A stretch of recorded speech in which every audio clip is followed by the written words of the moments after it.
title says this is an easy solo and I still messed it up.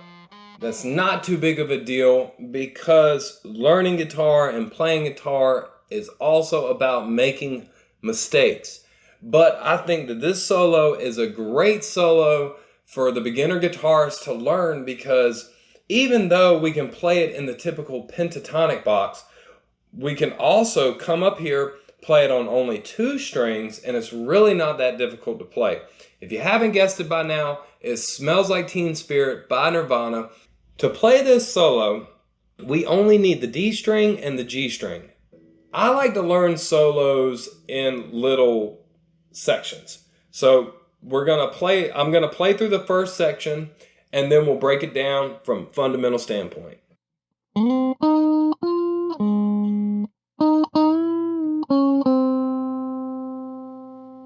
So that's a good little phrase to learn. Now we could just play the 10th fret of the D, but why not slide into it?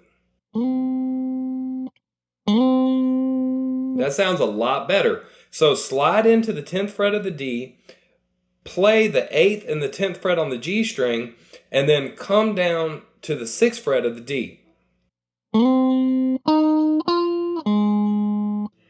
So after the 6th fret on the D, we're going to pick the 8th fret of the G, and then we're going to pick it again, bend it, and release it. And we're kind of bending into a weird note where neither one of these notes sounds like our target note. So that's going to be a little bit of like figuring out for yourself where the bend target is, because it's neither one of those.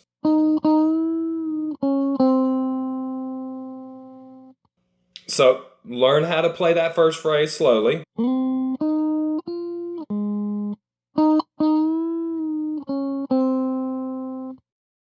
So crazy story.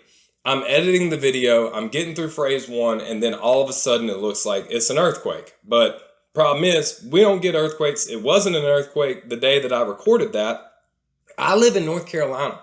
We don't get earthquakes. So I literally unplugged my headphones. These are useless right now.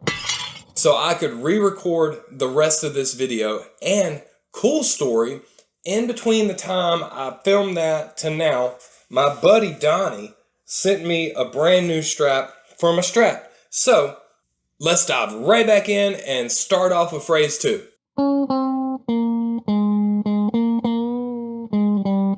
So phrase 2 is going to start right back on fret 6 and fret 5 of the G string,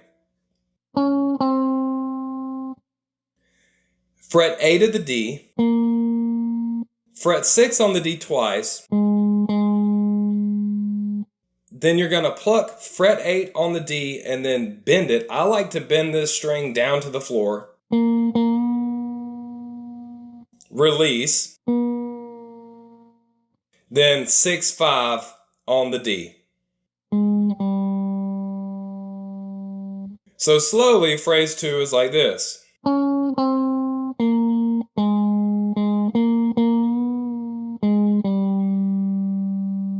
So let's do phrase 1 and phrase 2 slowly.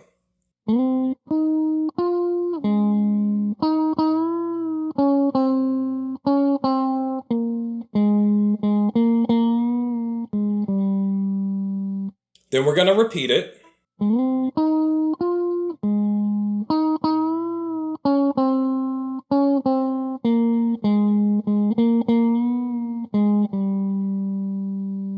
This is where he starts playing the exact same thing that he's singing.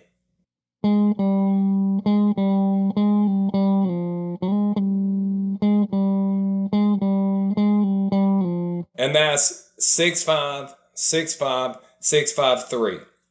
And the last time that he does 6-5 into 3, he's going to pull off and then slide. So pull off, pick, slide. And he repeats that, I think, like 5 or 6 times. It's kind of, he repeats that phrase longer than you think he's gonna. So he doesn't resolve this. He lets the tension build up, as they call it. I reckon that's what they would call it. So super slow, the entire solo.